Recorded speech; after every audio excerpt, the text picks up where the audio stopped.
ओम धन्वंतराय नमः। आज से all India Ayurveda PG entrance test 2022 10 days रह गया है। तो अभी हम जानेंगे कि 10 दिन का स्ट्रैटेजी हमारा क्या होना चाहिए, किस चीज़ के ऊपर हमको फोकस करना चाहिए, जो कि हमको एक लिमिटेड टाइम ऑफ हार्डवर्क के बदले हमको गुड स्कोर दे सकता है, जो हमको सिलेक्शन दे सकता है। तो उसके बारे में हम जानेंगे। First of all, like before, this time also I wish to tell you that first of all you should fix your dream. What is your dream institute? What is your dream subject? Then you work accordingly. तो यहाँ पर वही 6 institute का photo है जो हर एक PG student का dream institute होता है। जो आपने लास्ट ईयर का क्वेश्चन देखे थे उससे आपको ये पता चल गया होगा कि 120 क्वेश्चन आते हैं और वो सारे एमसीक्यूज होते हैं और उसमें 7 टाइप्स ऑफ क्वेश्चंस आते हैं और वो 120 मल्टीपल चॉइस क्वेश्चंस के लिए भी आपके पास समय होता है 120 मिनट ओनली। एक क्वेश्चन के लिए 1 मिनट हमको मिलता है, लेकिन nothing to be worried at all. अगर आपको क्वेश्चन आता है तो ये समय बहुत ज़्यादा है। अगर आपको क्वेश्चन नहीं आता है तो आपके लिए ये क्वेश्चन कुछ नहीं है। 240 मिलेगा तभी भी कुछ नहीं कर पाओगे। जो क्वेश्चंस आपको 120 मिलेंगे उसमें 7 types of MCQs you will get. क्या क्या है वो ना? स्ट्रेट क्वेश्चंस, जैसे कि सपोज क्वेश्चन आएगा कि अग्निवेश तंत्र का प्रतिसंस्कर्ता कौन है, 4 ऑप्शन होगा, उनमें से आपको एक चुनना है। That is called as straight questions. Second type of question is reasoning and assertion questions, जिसमें 2 स्टेटमेंट होता है। उसमें जरूरी नहीं है कि रीजन और असर्शन रहेंगे, तो डिफरेंट स्टेटमेंट्स भी हो सकते हैं। तो आपको चुनना है कि whether A is right and B is wrong, A is wrong, B is right, both are correct but statement B is not the correct explanation of statement A, and fourth one is both are correct and statement B is the correct explanation of statement A. तो इसको कहते हैं reasoning and assertion question. 2 he statement होगा, उसके अंदर आपको चुनना है। Third type is multiple statement questions, जिसमें 4 स्टेटमेंट्स होगा। जरूरी नहीं है कि वो स्टेटमेंट्स रिलेटेड होंगे, लेकिन 4 स्टेटमेंट्स होगा। उनमें से आपको चुनना है कितने सही है कितने गलत है। हो सकता है कि 1, 2 and 4 are correct, 3 is wrong. हो सकता है कि 1, 2 आर करेक्ट, 3, 4 आर रॉन्ग। ऐसे कुछ भी हो सकता है, तो उसको आपको एनालिसिस करना है। Fourth type is true and false statement. You will have 2 statements and then you have to choose whether it is true और false. Fifth type of question is match the column, जिसमें जो सबसे easiest part होता है कि 2 कलम होता है, उसमें आपको मैच करना है, जो कि 1, 2 होने के बाद वो बन ही जाता है। 6th type is picture based questions, जो कि लास्ट टाइम से शुरू हुआ। तो इसमें you should prepare about your द्रव्य गुण एंड रसशास्त्र। तो यू फोकस ऑन द ग्राह्य स्वरूप ऑफ रसशास्त्र द्रव्य, जिसके अंदर आता है पारद और महारस, उपरस, साधारण रस, धातु और रत्न। इस चीज के ऊपर फोकस करो और उसके साथ साथ दो द्रव्य गुण के अंदर जो बहुत plentily use drugs like your triphala, like your ashwagandha, like your guduchi, तो ऐसे जो बहुत प्लेंटिली यूज ड्रग्स जो कि बहुत वाइडली बेनिफिशियल फॉर ऑल, तो ऐसे ड्रग्स का जो स्वरूप है उसके ऊपर फोकस करना है। And last type is general knowledge questions. But जैसे आज के समय में हर एक कोचिंग सेंटर उसको एक अर्निंग का एक सोर्स बना लिए है कि we are providing you GK knowledge. That's not like that. आपको सिर्फ फोकस करना है GK questions related to AYUSH. You are a scholar of Ayurveda, so आप जो आयुष का स्कीम से, जो जर्नल से, जो आयुष का मिशन से, जो आयुष का प्रोग्राम से, आयुष का इंस्टीट्यूट से, you focus on that only. That is more mark fetching. GK is very fast. आप जीके प्रिपरेशन करने के चक्कर में आप जो इजी पोर्शन है, जो आपका 100% सही होने का संभावना है, उसको वो गलत ना हो जाए, इस चीज के प्रति केयरफुल रहना है आपको। बृहत्रय के ऐसा कौन कौन सा इंपॉर्टेंट स्थान से जो आपको रिवाइज करने पर कम समय में अच्छा स्कोर देता है, जो लास्ट मोमेंट में रिवीजन करना है, तो कौन कौन सा टॉपिक है। तो देखो उसमें चरक सूत्र स्थान है जो ऑलरेडी हमने डिटेल में आपको बता रखे हैं। सुश्रुत सूत्र का 1 से लेके 24। प्रथम अध्याय का नाम है वेदोत्पत्ति अध्याय और 24 का नाम है व्याधि समुद्देश्य अध्याय, जिसमें कि वो आदि बल प्रवृत्त, जन्म बल प्रवृत्त से लेके स्वभाव बल प्रवृत्त, काल बल प्रवृत्त, दैव बल प्रवृत्त तक रोग के डिविजन्स के बारे में बताए हैं। तो इतने पोर्शन इंपॉर्टेंट है सुश्रुत सूत्र का, जो कि आपको निश्चित उनमें से क्वेश्चन मिलेगा। थर्ड इज अष्टांग हृदय का सूत्र स्थान, और अष्टांग हृदय सूत्र स्थान में भी आपको जैसे 1 से 15, उसके बाद यंत्र शस्त्र और अग्निकर्म और क्षार के एक ही पॉइंट इंपॉर्टेंट है वहां पर कि आचार्य सुश्रुत ने बताया क्षार के गुण 8 है और अष्टांग हृदय ने बता रहे हैं कि क्षार के गुण 10 है। नेक्स्ट इज चरक, सुश्रुत और अष्टांग हृदय, इन तीनों का Sharir Sthana, that is very important. Next comes your Charak Chikitsa, तो वो बहुत वास्ट है। स्टूडेंट्स के लिए the most difficult part of Ayurveda is Charak Chikitsa. तो आपको उसमें जो संप्राप्ति है, संप्राप्ति भी सभी चिकित्सा स्थान का, सभी चिकित्सा अध्याय का वर्णन नहीं हुआ है, तो जिसका वर्णन हुआ है उसको देखना है। इंपॉर्टेंट पूर्व रूप देखना है, इंपॉर्टेंट लक्षण देखना है और इंपॉर्टेंट योग और चिकित्सा सिद्धांत देखना है।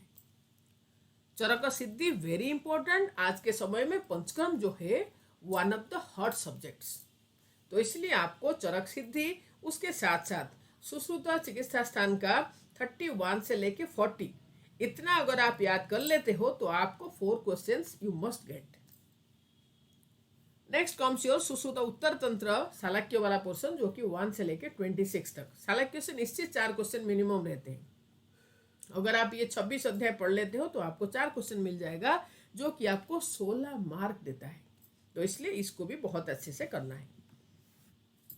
नेक्स्ट इज 28 योवागु सूत्र स्थान का, ऑलरेडी वी हैव डिस्कस्ड।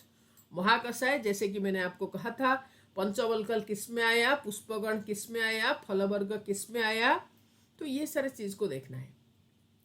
अधारण्य वेग, स्नेहाध्याय, स्नेहाध्याय से निश्चित क्वेश्चन रहता है। दोष धातु मल क्षय वृद्धि लक्षण, जो कि सुश्रुत 15 में आपको मिलेगा, चरक सूत्र 17 में मिलेगा, तो इस चीज को कंपेयर करके पढ़ना है। अग्रे प्रकरण, जो कि चरक सूत्र 25 में आपको मिलेगा, 152 अग्रे का वर्णन हुआ है, वेरी वेरी इंपॉर्टेंट, निश्चित आपको क्वेश्चन मिलेगा। और षड्रस, जो कि चरक सूत्र 26 में मिलेगा, उसमें भी मेनली आपको देखना है भौतिक संगठन, what is the definition of रस, वीर्य एंड विपाक। देन कम्स योर गुण एंड कर्म, षड्रस का गुण क्या है, षड्रस का कर्म क्या है। तो आप ये गुण शब्द सुन के आप कंफ्यूज हो गए होंगे, तो there is no need of any confusion. आप याद रखना हमेशा कि आचार्य वायुर्वेद ने गुणों के आधार पर रस का डिवीजन बनाए हैं, और वहां पर 6 गुण क्या रहा ना, गुरु, लघु, शीत, उष्ण, स्निग्ध, रुक्ष। उनमें से आपको याद रखना है कि गुरुतम, शीततम, स्निग्धतम रस इज मधुर रस, गुरु के अपोजिट इज लघु, तो लघुतम रस इज तिक्त रस, स्निग्ध के अपोजिट इज रुक्ष, रुक्षतम रस इज कषाय रस, देन योर गुरु, स्निग्ध एंड देन योर शीत, तो शीत के अपोजिट इज उष्ण, तो उष्णतम रस इज योर लवण रस। ठीक है, देन कम्स योर कर्म, तो जो षड रस है उसके कर्म के बारे में जब आप पढ़ते हो तो उस समय आप फोकस करो जो विशिष्ट कर्म है। सपोज इंद्रिय से रिलेटेड क्या कर्म करता है, स्रोतस के रिलेटेड कौन सा रस कौन सा कर्म करता है, और उसको छोड़ के और क्या विशेष कर्म करता है। नेक्स्ट इज बाधमार्ग एंड तंत्र युक्ति। तो बाधमार्ग के बारे में आप पढ़ते हो चरक विमान स्थान 8 अध्याय, और तंत्र युक्ति के बारे में पढ़ते हो सिद्धि स्थान के लास्ट चैप्टर, है ना। सारा पुरुष और लक्षण, सारा पुरुष का जो लक्षण है ऑलरेडी हमने एक वीडियो डाले हैं आप लोगों के लिए, जिसमें आप देखोगे चरक विमान 8 का है और सुश्रुत सूत्र स्थान का है सारा पुरुष का लक्षण। त्रिविध काय लक्षण, इसको हम कहेंगे मानस काय, सात्विक काय, राजस काय और तामस काय के लक्षण।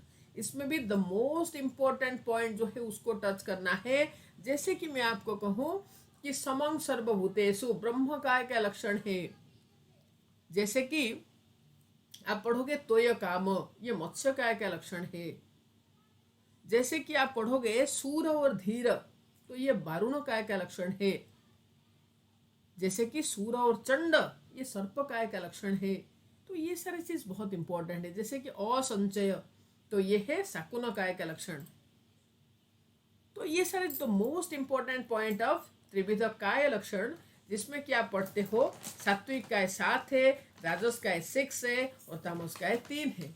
तो टोटल 16 मानस काय के बारे में आप पढ़ते हो। तो उसमें द मोस्ट इंपॉर्टेंट पोर्शंस को आपको देखना है। यंत्र और शस्त्र कंपैरिजन करना है आपको, सुश्रुत सूत्र स्थान और अष्टांग हृदय का सूत्र स्थान, यंत्र और शस्त्र। चार अग्नि जलों का, तो इसमें आपको प्योरली सुश्रुत को फॉलो करना है। यंत्र शस्त्र को सुश्रुत एंड भागवत का फॉलो कर कंपेयर करना है। कर्ण संधान सुश्रुत सूत्र से पढ़ना है। बंधन सुश्रुत के ऊपर फोकस करना है। अष्टांग हृदय का बस इतना ही याद रखना है कि अष्टांग हृदय के अनुसार बंधन जो है वो 15 टाइप से, और एक्सरसाइज उत्संगन जिसमें कि विलंबिनी अंग में आप देते हो। 15th इज षट क्रियाकाल, जो कि सुश्रुत सूत्र 21 अध्याय में वर्णन हुआ, प्रणप्रश्नीय अध्याय। ठीक है, वेरी इंपॉर्टेंट। संचयम च प्रकोपम च प्रसरम स्थान संशयम व्यक्त भेद चयो व्यक्ति रोगाणाम स भवेद भिषक। इतना इंपॉर्टेंट है। वो कहते हैं कि ये षट क्रियाकाल के बारे में जिसको ज्ञान होता है ना, वही है वैद्य, अदरवाइज वैद्य नहीं है वो। अदर इंपॉर्टेंट सब्जेक्ट्स जिसके अंदर आता है योनि व्यापत, जातहारिणी, बालग्रह, काश्यप संहिता का संस्कार, काश्यप संहिता का योग, काश्यप संहिता का दंतोद्भेद, तो ये काश्यप संहिता का वेदनाध्याय, तो ये सब बहुत इंपॉर्टेंट है। ये 4 टॉपिक्स तो बहुत important, the most important topics of Kashyap संहिता।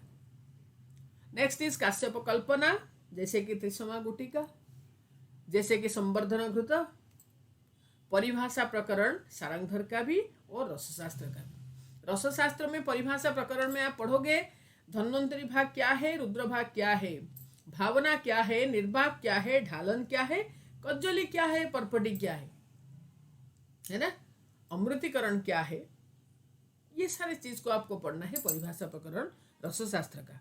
लेकिन सारंगधर में आप पढ़ोगे कि भेदन क्या है, अनुलोमन क्या है, श्रंसन क्या है, तो ये सारे चीज परिभाषा में आप पढ़ोगे सारंगधर संहिता में। अभाव द्रव्य, या फिर हम कह सकते हैं उसको प्रतिनिधि द्रव्य, जो कि भाव प्रकाश का मौलिक अवदान है, उस चीज को तो निश्चित देखना है। तो ये वही टॉपिक्स के बारे में मैं आपको बता रही हूं जिससे निश्चित आपको क्वेश्चन मिलते हैं।